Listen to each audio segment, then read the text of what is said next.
Rappelez-vous d'un moment il n'y a pas longtemps où vous avez perdu une minute. Comme ça, on ne sait pas pourquoi, sans raison. Voilà, on a tous perdu cette petite minute-là. On aurait pu faire des choses, mais non. Voilà, cette minute est perdue.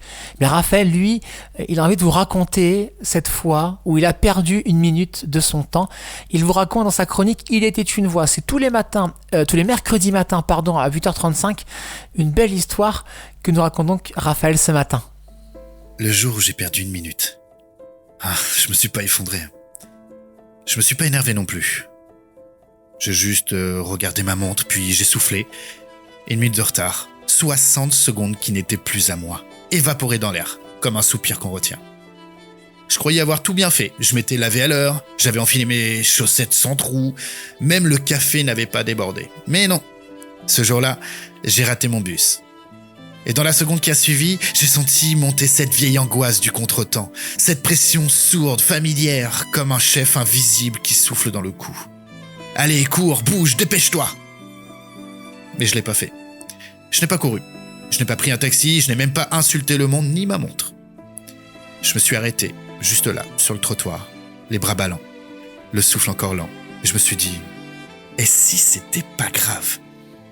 Alors j'ai marché, pas par choix, mais parce que il n'y avait rien d'autre à faire. Je ne savais pas encore que c'était exactement ce qu'il me fallait. La rue parallèle était silencieuse, plus vivante aussi. Il y avait cette odeur de boulangerie que je n'avais pas sentie depuis des années.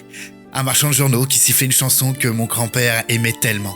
Et là, au coin du passage piéton, une petite fille a tendu la main à une vieille dame. Elle n'a pas dit un mot, elle a juste souri. Et j'ai pensé, elle aussi, elle a perdu une minute. Ouais. Puis j'ai continué à marcher. Mon pas s'est ralenti. Pas comme quand on est en vacances, mais comme quand on devient présent.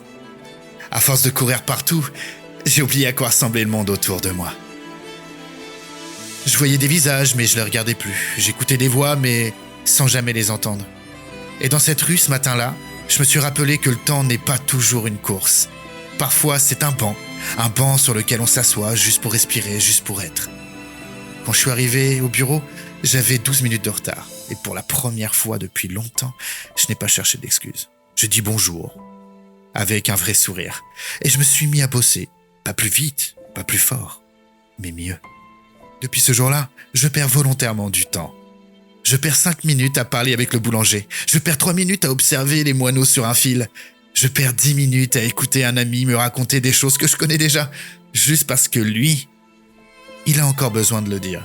Et vous savez quoi? Plus je perds du temps, plus je me sens vivant. Je n'ai pas changé de vie, je n'ai pas quitté mon boulot, je n'ai pas fui à Bali non plus, non. J'ai juste appris à ralentir, à me contenir, à ne pas toujours céder à l'urgence. Parce que l'urgence, c'est souvent une illusion en costume cravate.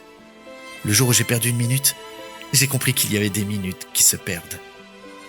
Et d'autres qui nous sauvent. Alors si un jour vous perdez une minute, ne courez pas après elle.